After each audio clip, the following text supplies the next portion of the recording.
Bonjour à tous déjà. Je vais vous parler du retour d'expérience qu'on a de Jaya. Ça fait à peu près 5 ans qu'on l'utilise. Donc on a une certaine expérience dans le déploiement de Jaya.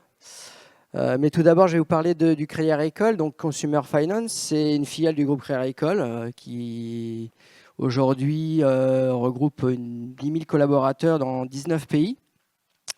On commercialise du crédit à la conso, donc sous la marque Sofinco. Mais pas que. Enfin, on travaille aussi avec beaucoup de partenaires. Apple, La Redoute, Fnac, ce sont les principaux partenaires. Et donc, on leur fournit dans ce cadre-là des parcours, des sites web, des parcours de souscription à nos offres. Donc, on est aujourd'hui acteur majeur du crédit à la conso. On fait du prêt bancaire, du revolving et de plus en plus de location. L'objectif, bien sûr, c'est d'être numéro 1 en termes de recommandations clients. Donc ça passe par quoi? On en a parlé tout à l'heure. Ça passe par l'exploitation de la data. On a un data lake au sein de CACF. Ça passe aussi par l'expérience utilisateur, très importante. Et autour de ça, on a aussi de nombreux enjeux, puisqu'aujourd'hui, on doit adapter les offres, puisqu'on est plus dans le financement de l'usage que de l'acquisition, notamment autour du marché de l'auto. Aujourd'hui, il y a de grosses évolutions sur ce marché-là. Alors, moi, je travaille au sein de la direction informatique. J'ai en charge une équipe qui gère les frameworks d'entreprise, un peu transverse, aussi tout ce qui est outillage autour des développements, tout ce qui est factory, DevOps, etc. Et on a en charge aussi les sites web B2B et B2C, notamment le site sofinco.fr et tous les parcours web aujourd'hui qu'on a pour nos partenaires que je citais tout à l'heure.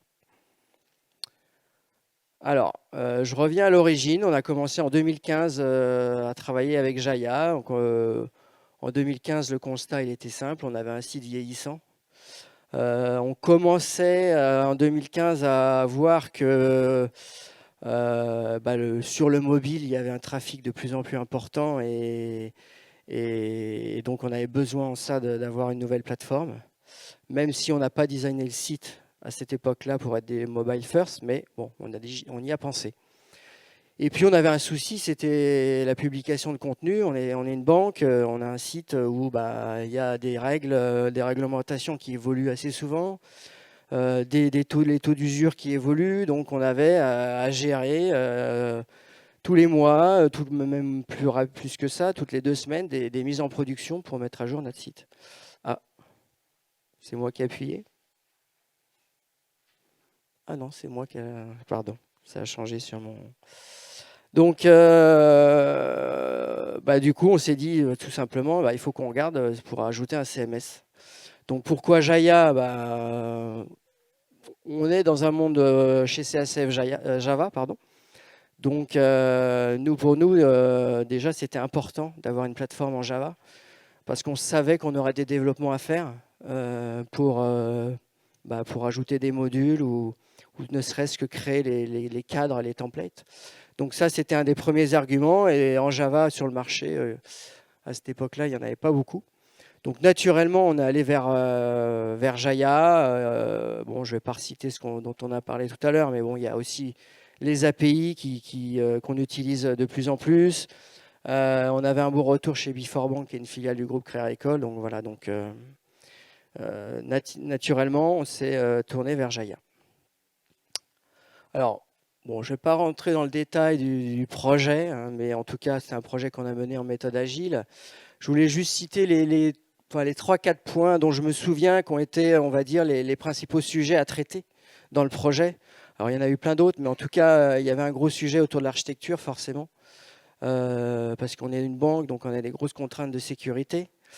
La gouvernance, il a fallu bien avoir un chantier associé pour bien savoir qui allait publier, qui allait contribuer, qui allait mettre en production, etc. Donc, un grand chantier autour de ça.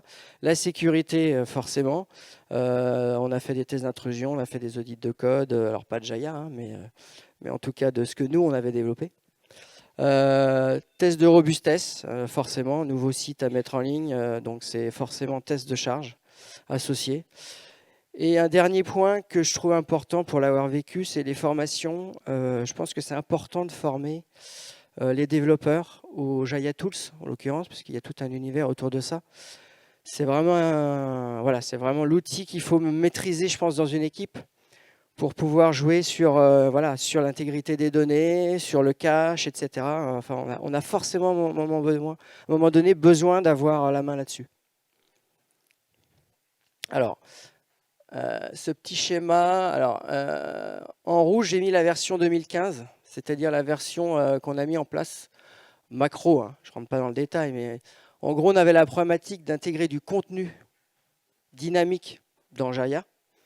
Donc on a pris l'option à cette époque-là de partir sur, puisqu'on avait notre site web, on l'écrivait plutôt avec un rendu côté serveur, hein, donc en Spring MVC, de mettre en intermédiaire une brique qu'on appelle EasyGate, qui est une brique open source, et qui fait de l'agrégation de contenu. Donc elle nous a permis de pouvoir d'un côté avoir de la contribution on va dire, de nos équipes marketing, et d'un autre côté, notre parcours qui vivait, on va dire, de manière séparée. Donc ça, c'est la version 2015 en rouge, et en vert, c'est la version qu'on a mis en place il y a très peu de temps, j'en parlerai tout à l'heure, où là, on est passé sur une logique où on est en logique SPA, hein, où on a une page Jaya qui intègre notre site qui est full dynamique en JavaScript, en TechnoVue.js, et qui appelle des API. Alors, il y a une flèche aussi, il appelle des API qui font le lien avec notre système d'information, mais il appelle aussi des API Jaya en direct. Voilà sur l'architecture, on va dire, simplifiée. Alors, j'ai fait un petit zoom sur l'architecture technique. On avait une contrainte de sécurité, c'est qu'on ne voulait pas que la partie contribution soit exposée sur Internet. Donc on a en fait la partie contribution. Donc du coup, on a une architecture qui est un petit peu plus distribuée que ce qu'on aurait voulu. Donc on a un serveur dédié à la contribution, accessible qu'en interne à nos contributeurs. Ce serveur pousse le contenu sur un master qui, derrière, publie à nos internautes sur des serveurs de présentation le contenu. Bon, voilà. On a aussi, là je ne l'ai pas mentionné, mais on accède depuis nos applicatifs aussi à des données de notre système d'information. Mais là, j'ai fait un focus sur l'architecture Jaya. Alors, la situation aujourd'hui, elle est simple. On a refait notre site, on a mis une nouvelle version du site sofinco.fr le 26 septembre. Donc on en est plutôt content, ça se passe plutôt bien. On a plutôt, on s'est orienté sur ce projet-là plutôt dans une approche produit. On a changé notre approche initiale qui était une approche projet. On a voulu une approche produit, donc on a fait vraiment étape par étape. On n'a pas cherché à faire bien tout de suite du premier coup. On est allé étape par étape. Donc on a refait qu'une partie du site, on a refait que la partie dynamique. Ensuite, on a refait la home page. Et puis petit à petit, on va venir rajouter des fonctionnalités. On a 1 million de visites par mois sur ce site. On n'a pas de soucis, enfin on a très peu eu de soucis depuis qu'on a mis Jaya en production en termes de charge ou en termes de sécurité. On a eu des soucis par rapport à l'architecture que je vous ai montré en termes de, pour tout ce qui concerne la publication à distance. Il peut y avoir des désynchronisations qui se font. Donc c'est arrivé un temps, peut-être dû à des problèmes réseau chez nous, je ne sais pas. Et puis entre-temps, l'outil aussi a évolué, Jaya l'a fait évoluer et c'est beaucoup mieux géré. Et puis on a intégré Marketing Factory depuis peu. Et on a réalisé dans ce cadre-là un upgrade du coup de notre plateforme DX parce que ça nécessitait un upgrade et ça s'est très bien passé sans heurts. Donc voilà, l'approche produit, vraiment, on y allait vraiment par étapes. On a fait un upgrade, on a rajouté marketing. Et demain, on va aller plus loin. On va aller plus loin, notamment avec Marketing Factory. On va peut-être simplifier l'architecture, mais bon, c'est à voir. Aujourd'hui, elle fonctionne. Mais en tout cas, peut-être on aura vocation à la simplifier. On fait de plus en plus de parcours avec des appels au CMS en mode headless. On le fait dans d'autres sites, d'autres parcours pour Fnac font appel en mode headless aux API Jaya. On a du contenu. Dans nos formulaires dynamiques, on en parlait tout à l'heure aussi, dans notre site dynamique, on fait appel à Jaya pour des fragments de contenu aussi, tout ce qui est autour de la pédago, pour aider l'utilisateur à saisir ses champs, etc. On va les chercher dans Jaya, donc demain on pourra peut-être aussi faire de la perso là-dessus. Donc voilà, on explore vraiment toute la plateforme. Alors Marketing Factory, pareil, on y va donc par étapes. Donc on a commencé à l'alimenter, je crois, en juin-juillet. Donc on l'alimente depuis juillet, mais on n'a pas encore implémenté de scénario. On est en train de le faire, ça commence. Voilà, donc on voulait déjà voir comment la plateforme se comportait par rapport à tout ce qu'on allait y stocker. Donc notre pilote Marketing Factory, en fait, il est assez simple, hein, comme je dis, on va y aller par étapes. Donc, on a interconnecté notre DMP avec marketing. Je l'expliquerai rapidement après, je ne vais pas rentrer dans le détail technique, mais voilà, on a une DMP et on l'interconnecte avec marketing. Et notre but, c'est de faire des scénarios assez simples au départ et d'aller de plus en plus loin dans notre perso. Donc, derrière chaque cas de perso, bien sûr, on a des objectifs. Hein. On peut avoir un objectif d'éviter les clients qui partent de notre site, donc essayer de garder les clients sur notre parcours, d'inciter le client qui arrive ou le prospect à se connecter s'il a un compte client, par exemple, d'augmenter notre taux de simulation. Enfin voilà, on a autour de chaque scénario en train de travailler, enfin les équipes marketing, pas moi, mais de travailler sur tous ces scénarios et derrière les gains attendus. Alors pour ça, alors là, il y a une illustration hein, parce qu'on a un partenaire qui s'appelle La Centrale.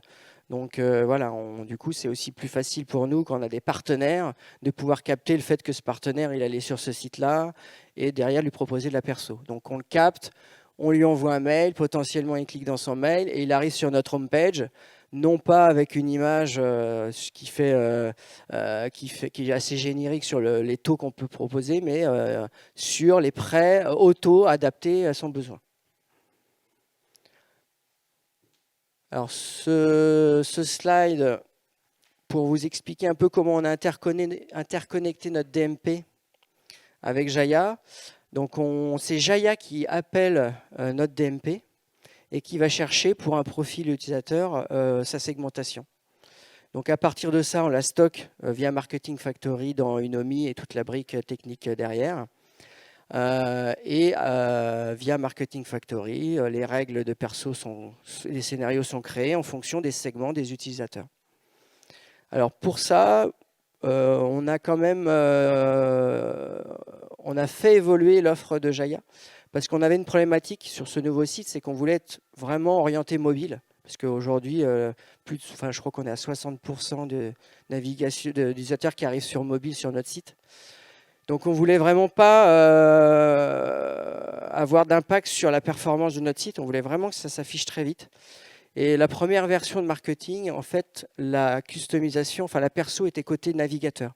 Donc ça veut dire que si sur notre homepage, on avait 10 personnalisations, eh bien, on chargeait ces 10 contenus sur le mobile. Donc pas optimisé. Donc Jaya a fait une évolution pour ça. Et maintenant, cette perso, c'est ce que je précise en point 7, elle est faite côté serveur. C'est-à-dire que sur son mobile, il se récupère que la version de sa homepage adaptée à son profil. Voilà. Donc ça, aujourd'hui, c'est en cours de déploiement. Comme je vous dis, on fait l'alimentation depuis 3-4 mois. Donc on commence à avoir dans Unomi une base assez conséquente de profils. Et puis, voilà, on déploie dans la foulée sur différents scénarios. Voilà pour notre expérience de Jaya. Donc, comme d'habitude. Pas de souci. Alors, chez Sofinco, chez CACF, vous étiez en quelle version avant de faire la migration? Alors, bonne question. Je n'ai pas la version exacte. C'est une 7 quelque chose en tout cas. Oui, on est parti sur la 7. C'est une migration que vous avez fait vous-même ou accompagné d'un partenaire? Non, on l'a fait nous-mêmes. On D'accord. l'a fait nous-mêmes, accompagné par les équipes de Jaya, Mhm. mais on l'a fait nous-mêmes. D'accord. Combien de temps ça a pris à peu près? Grosso modo, hein, ça dure une Oui, fourchette oui, de temps. oui, je sais pas. En termes de mise en place ou vraiment concrètement l'action de faire l'upgrade? En termes de mise en place, c'est-à-dire le temps dédié pour, on va dire, Bah, bien sûr, on l'a testé en ouais, intégration ouais, avant, c'est l'a ça. déployé Mhm. en recette, etc. Je sais pas, je dirais un mois. Un mois? Enfin, oui. D'accord. Donc ça reste un effort quand même, somme toute raisonnable. Oui, oui, oui. Enfin, Ok, voilà, quand je dis c'est plus après les. Enfin, techniquement, il n'y a pas eu de gros sujets à traiter. On n'a ok, pas eu de régression par rapport à ça. Après, d'accord. c'est forcément l'organisation Ok, à mettre en place pour gérer tout ça, avoir les bonnes personnes au bon moment. super. Ok. Est-ce qu'il y a des questions? Non, pas de questions? Bon, en tout cas, on aura tous compris comment est-ce qu'ils font pour nous piquer de l'argent, hein. Merci beaucoup, Franck. Allez.